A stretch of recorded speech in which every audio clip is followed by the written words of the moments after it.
Bismillahirrahmanirrahim. Assalamualaikum warahmatullahi wabarakatuh. Kembali lagi bersama kami dalam rancangan Berita Tiba-Tiba.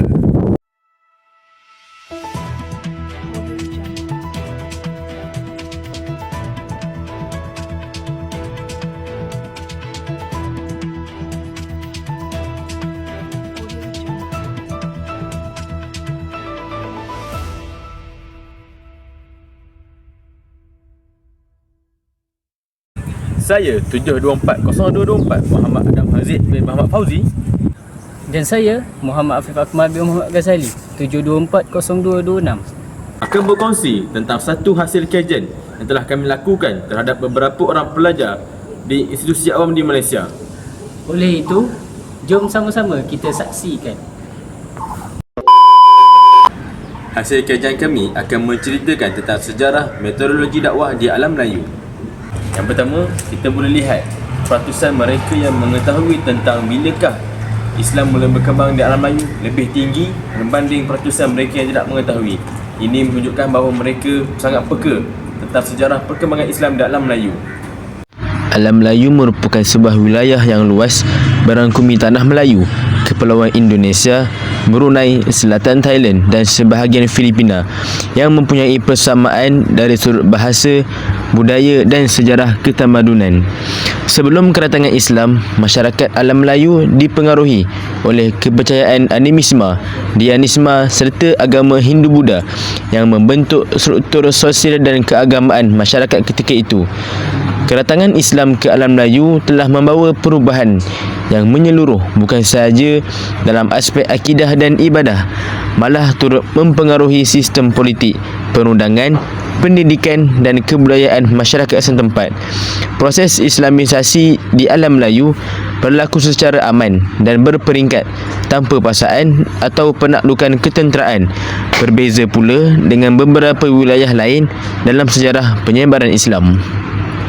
Okey, kita terus kepada cabaran dakwah di alam Melayu. Yang pertama, pengaruh adat dan kepercayaan pra-Islam. Dan yang kedua, kefahaman Islam yang bersifat warisan. Yang ketiga, cabaran penjajahan dan pemikiran sekular. Dan yang keempat, kepelbagaian budaya dan agama. Dan terakhir, pengaruh globalisasi dan media digital. Cabaran dakwah di alam Melayu bersifat kompleks dan berlapis, merangkumi aspek sejarah, budaya, pemikiran dan teknologi. Kejayaan dakwah menuntut pendekatan yang berteraskan hikmah, ilmu dan kebijaksanaan selaras dengan realiti masyarakat setempat.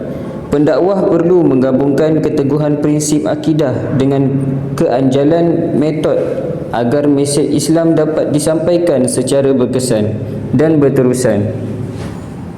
Bangsa Melayu bangsa keramat. Nabi SAW pernah beri amanat buat dakwah nun di bumi berkat. Di akhir masa ramai wali hebat. Bangsa Melayu bangsa hikmat.